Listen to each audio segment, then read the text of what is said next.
ছেলের যে অবস্থা, আমার ছেলে মনে হয় বাঁচবে না, আমি জানি না, বাঁচতেও পারে না বাঁচতে পারে।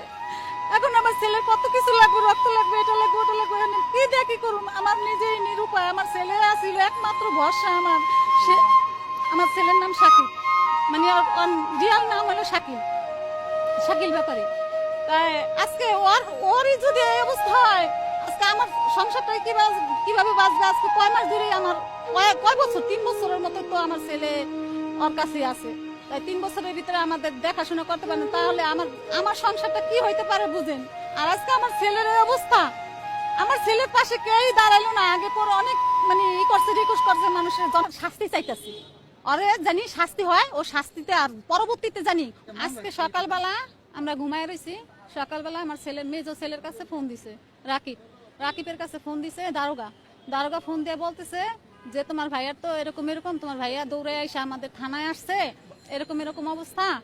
মানে এই যে টুকরা করছে, 2 টুকরা করছে, আর 1 টুকরা বলে ওই বাসায় ছিল, আর 1 টুকরা ওর সাথে তো মানে রয়েছে।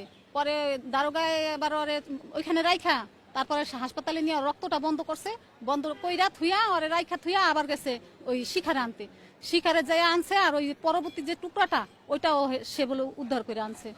এখন আমার স্নোগন্ডে বলছে যে আমার এর থেকে একটু বাঁচাই নেন আপা, আমার এর থেকে একটু বাঁচাই নেন, বা ভাইরা আমার বাঁচাই নেন, কিন্তু কে তার পাশে দাঁড়ায় নেই। আজকে আমার ছেলের যে অবস্থা, আমার ছেলে বাচ্চা থাকা ওর কোনো লাইফ কোনো নাই। কেন ঘটাইছে? ও কিছুদিন আগে বলছিল যে আমি আমি জোয়াতে না খাইতে পারি, আর আমি কেউ খাইতেও দেবো না, আর নিজেও খাবো না। এই শিখা বলছে যে আর 1 কোটি টাকাও যদি যায় তা ওরে আমি দেখা ছাড়বো, আর কি মানে ওরে মানে জীবন মৃত্যু আর ই করুম, মানে ওর একটা শিক্ষা দিয়ে ছাড়ুম আমি, এরকম আর কি বলছে। আমার মাথাটা ঠিক নেই, আমি কি বলবো, আমি বলতে পারি না এখন, বুঝছেন? আমি যে কি বলবো, মনে হয় ভোর রাইতেই মানে ওর ঘুমের ঘরে হয়েছে, হয়তো আর কি জানি খাওয়াই নিছিল, তো অজ্ঞানের মতন ছিল, ওই সময় মানে এই কাজটা করছে। আবার শিখা যে হাতে নিয়ে ওই হাতে নিয়ে যে ভিডিও করছে, সেটা আপনারা দেখতে পারবেন, ভিডিও ছাড়ছে সকালে। না, তার পরশুদিন আমার সাথে কথা বলছে আমার ছেলে, আর ভালো। আমি শিখার সাথে আমি কথা বলি না, আজকে 6-7 মাস ধরে আমি শিখার সাথে কথা বলি না, আর আমার ছেলের সাথেও বলি নাই। হয়তো এই মনে হয় 2-3 বার মনে হয়, হয়তো এই যে জেলখানাতন বাইরানের পরে 2-3 বার আমি কথা বলছি। তারপরে আবার এই যে কালকে বলে আমার বোনের সাথে কথা বলছিল যে ওরা বলে ভালোই, দুজন বলে মিলতাল। এখন মিল্টনের ভিতরে যে কি হইলো আমি নিজে বলতে পারলাম না। সকালবেলা ফোনটা পায় আমার আসমান জমিন ভেঙে পড়ছে যে আমার ছেলের এই অবস্থা কিসের জন্য হইলো।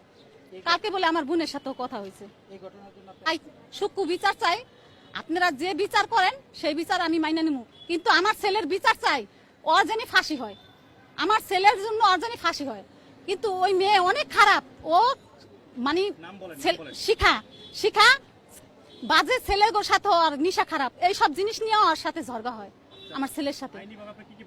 ঠিক এখন আছে ইসে এই যে বন্দর, ওই যে না বন্দরে যে থানা আছে এখনো কিছু করি না। আর আমি যে আজকে মিডিয়ার সামনে আসছি, এত কিছু হয়েছে, কয়েকবার এত কিছু হয়েছে, আমি মিডিয়ার সামনে আসি নাই। কেন আসি নাই জানেন? আমার মান সম্মানের ভয়ে আমি মিডিয়ার সামনে আসি নাই, কিন্তু আজকে আমার আসতে হয়েছে আমার ছেলের বাধ্যতার কারণে। আমি কিন্তু এতদিন মিডিয়ার সামনে আমাকে দেখছেন, কোনোদিন দেখেন নাই আপনারা।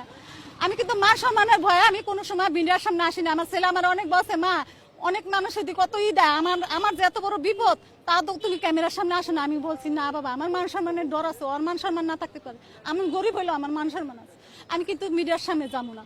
কিন্তু আজকে আমার বাধ্য করছে আমার ছেলের এই অবস্থার কারণে আমি বাধ্য হইয়া আপনাদের সাথে কথা বলছি।